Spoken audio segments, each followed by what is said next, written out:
Jere. Good middle of nowhere, and welcome back to Cosmic Radio. I'm Jara 19, currently listening not for the cosmic frequencies we expect, but for the one sound that should, scientifically and universally, be impossible. Tonight, we stare into the vacuum of space only to hear the unmistakable, human-scale call of the knocking. This is the unnerving narrative from the crew of the long-duration habitation Unit Ether-2, a small four-person station positioned 300 million kilometers from Earth on an asteroid survey mission. After 7 months of perfect sterile isolation, the first anomaly was registered not on a sensor, but on a sound-dampening accelerometer installed to measure micro-vibrations in the port-side hull. Commander Kalen Finn was reviewing routine maintenance reports when the reading appeared. A single, low-amplitude, non-thermal kinetic event. It was not a micrometeoroid impact which would have registered a flash and a sharp, high-frequency spike. This was a smooth, localized pressure wave.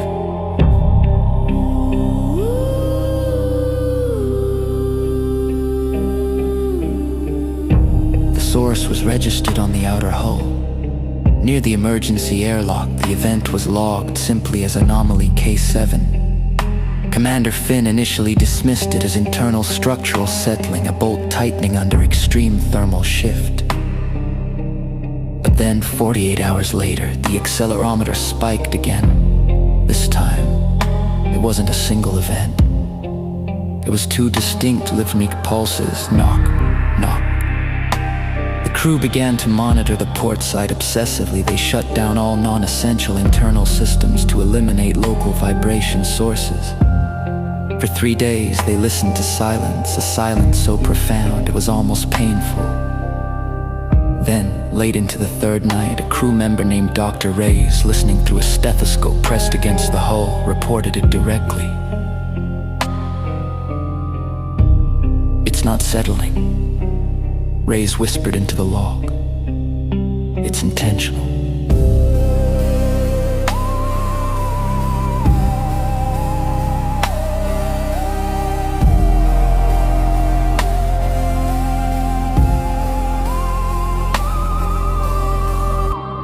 "Berg, it's intentional." A not settling, Reyes whispered into the log, "It's intentional."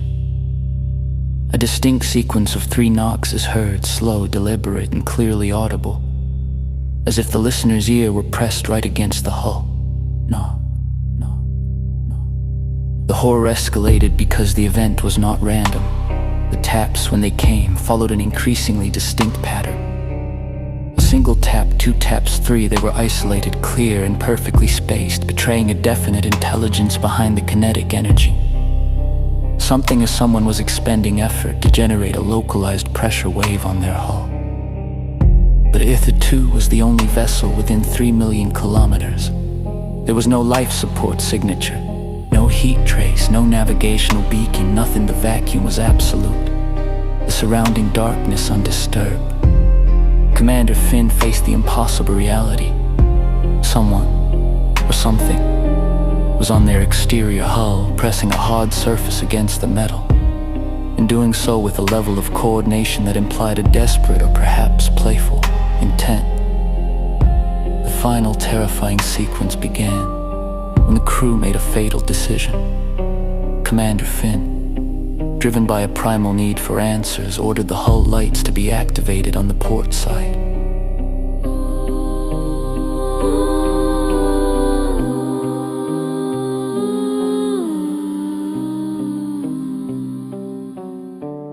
The log entry is broken, punctuated by gasps when the lights illuminated the empty blackness of the port side. They saw nothing, but the knocking immediately stopped.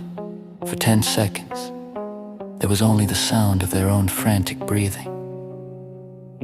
Then the accelerometer on the starboard hull, the side opposite the airlock, and the original source registered a single, clear, overwhelming pressure wave, a single knock, so forceful it vibrated the entire station.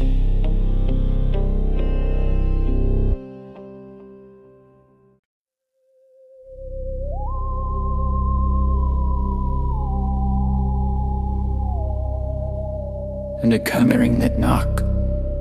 The camera feed from the starboard side, which had just been activated, registered a single faint, high-resolution visual anomaly. A smudge of shadow, not the shape of a spacesuit or a probe, but something vast and indistinct, moving out of the field of view as if it had just withdrawn its presence. The last sound recorded by Aether 2 was Commander Finn's voice, not in panic, but in bone-chilling realization, whispering a final, impossible thought.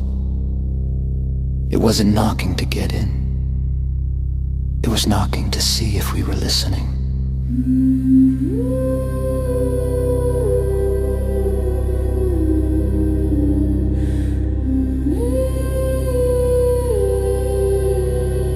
Sound of the circulating air and metal pinging completely dissolving. All that remains is the echoing silence, punctuated by a single final chilling slow and soft tap, which then fades completely into the cold vacuum. And that, listeners, is the terror of the unexplained sound and the absolute quiet, a haunting reminder that in the depths of space, some phenomena are not about physics, but about presence. Some things will only knock once they know you're alone.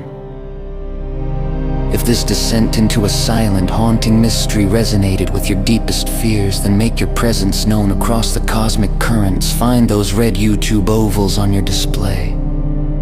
Wherever you are, hitting like sends a clear signal to the algorithms that you crave more forbidden frequencies from the deep void. And most crucially, subscribe to Cosmic Radio and activate that notification bell so you're always tuned in to the next transmission from the absolute edge of existence. Until the next mind-bending anomaly, check your airlock seals, ignore all strange sounds, and whatever you do, never, ever let them know you're home.